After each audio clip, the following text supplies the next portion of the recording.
Baik, Bismillahirrahmanirrahim. Assalamualaikum warahmatullahi wabarakatuh. Selamat pagi, siang, sore, dan malam kepada Bu Ake dan teman-teman semuanya. Perkenalkan, saya Fada Rizky dengan Fada Rizky Rahmania dengan NIM 077. Pada kesempatan ini, saya ingin memaparkan em, hasil proyek akuntansi komputerisasi dengan accurate, di mana saya buat studi kasusnya itu pada PT Honfu Fashion Department Store. Oke, jadi PT Honfu Fashion PT Honfu Fashion Department Store ini merupakan perusahaan dagang yang bergerak di bidang penjualan pakaian, aksesoris, dan juga perlengkapan fashion yang lokasinya itu ada di Bandung.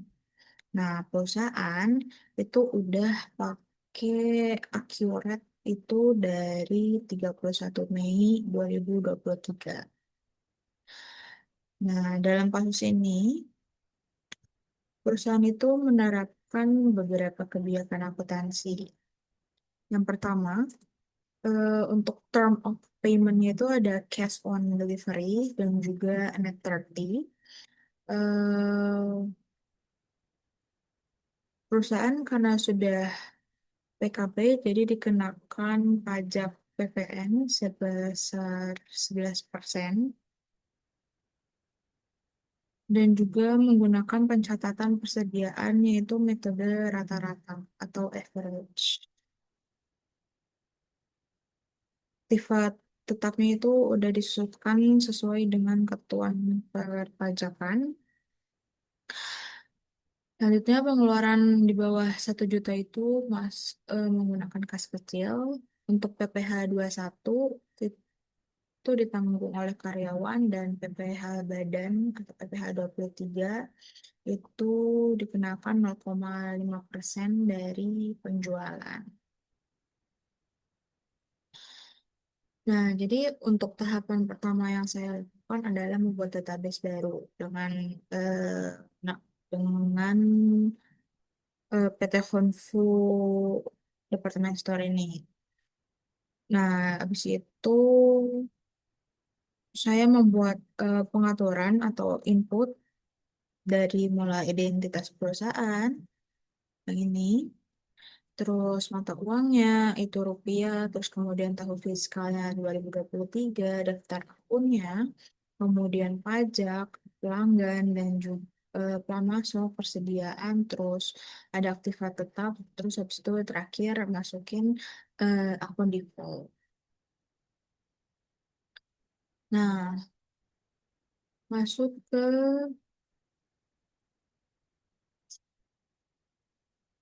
neraca saldo per 31 Mei 2023. Di mana beberapa saldo awal yang cukup besar untuk PT Honpo ini. Yang pertama itu ada kas dan juga bank itu sebesar 433.250.000. Terus ada piutang usahanya 687.500.000. Persediaannya 875 juta. Untuk gedungnya 1.450.000.000. Terus modal sahamnya dia 1,5 miliar. 1,5 miliar. Terus laba ditahannya 2,7 miliar. Di mana PT Konvo ini total neraca saldonya itu sebesar 5.242.925.000. Nah, selain neraca saldo ini, saya juga membuat data master perusahaan, di mana PT Konpo itu memiliki 3 pelanggan beserta saldo piutangnya. Kemudian eh, dia ada dua pemasok dari PT Garmen Jaya dan juga Tekstil Nusantara. Kemudian selanjutnya ini untuk jenis barang dagang atau persediaannya itu dia ada 13.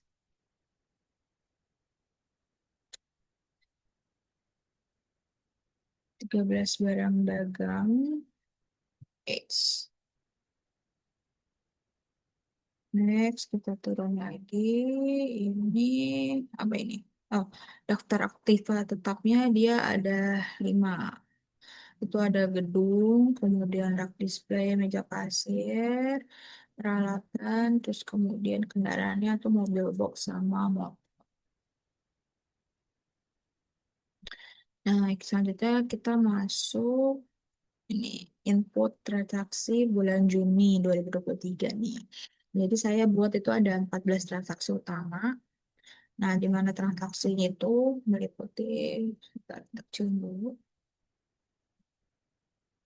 main,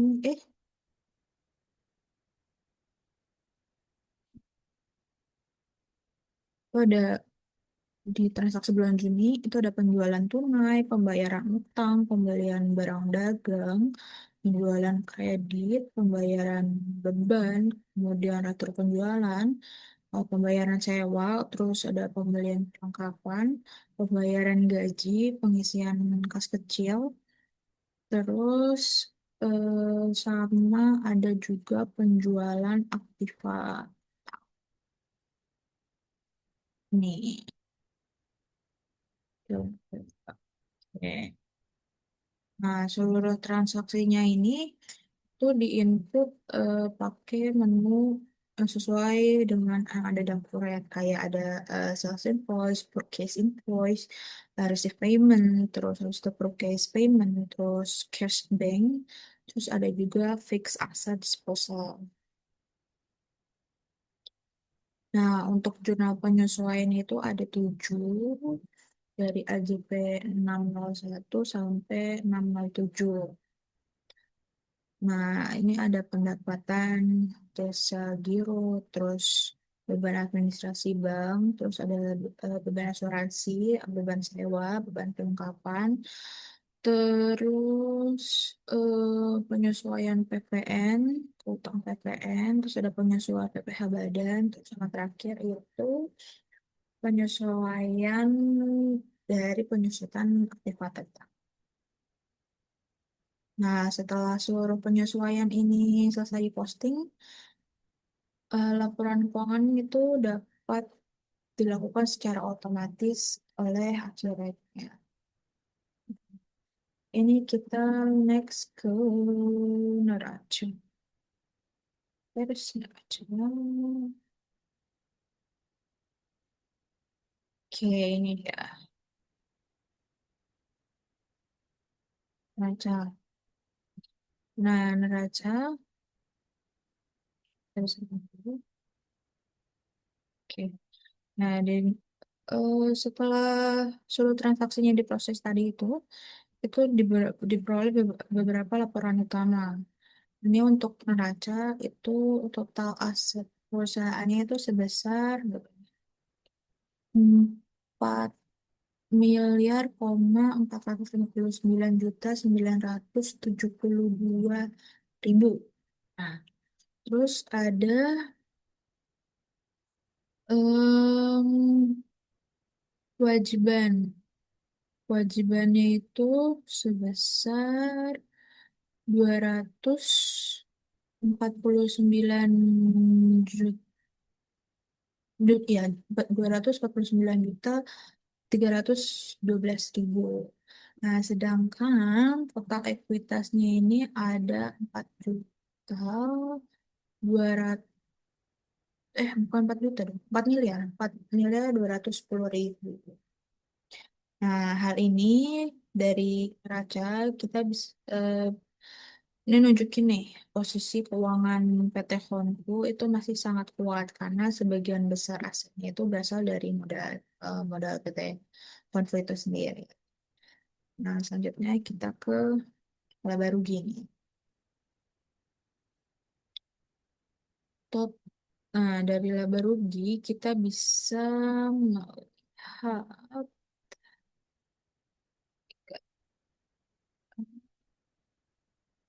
total penjualan bersih itu ada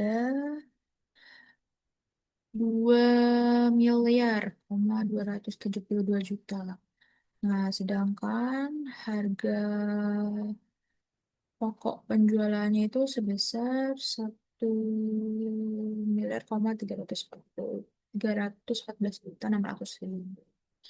Nah, jadi laba kotornya itu dapat 957.430.000. Nah, setelah dikurangi seluruh bebannya, beban operasional dan juga beban yang lainnya itu, perusahaan memperoleh laba bersih sebesar ini 682 juta 13. Nah, dari laporan laba rugi ini, kita bisa lihat nih, perusahaan itu masih menghasilkan untung-untungan yang bisa dibilang cukup besar selama periode ini dari Januari sampai 30 Juni.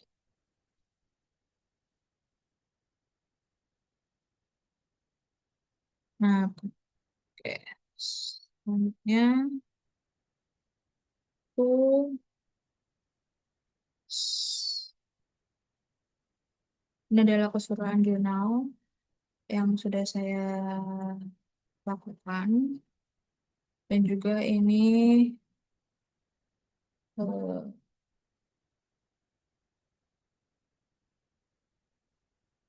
daftar akunnya.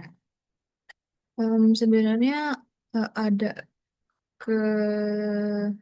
ketidakseimbangan, ketidaksesuaian antara neraca saldo yang diakurat dengan eh, soal yang saya buat gitu.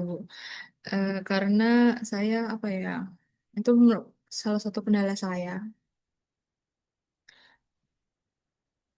di bagian ini akumulasi penyusutan aktiva tetapnya. Saya masih belum di situ. Untuk kendalanya sendiri itu saya sebenarnya eh oke,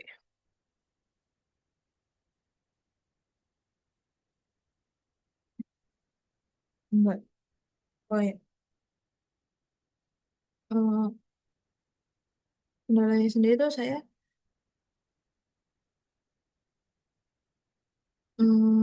apa ya, agak susah gitu karena untuk inputnya itu kayak butuh ketelitian gitu kan.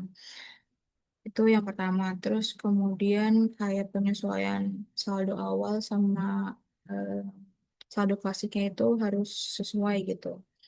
Terus kemudian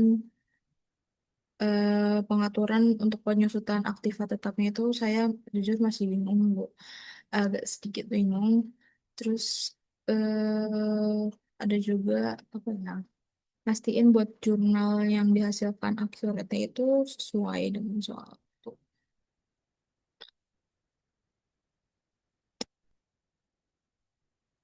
Em, ya jadi kesimpulannya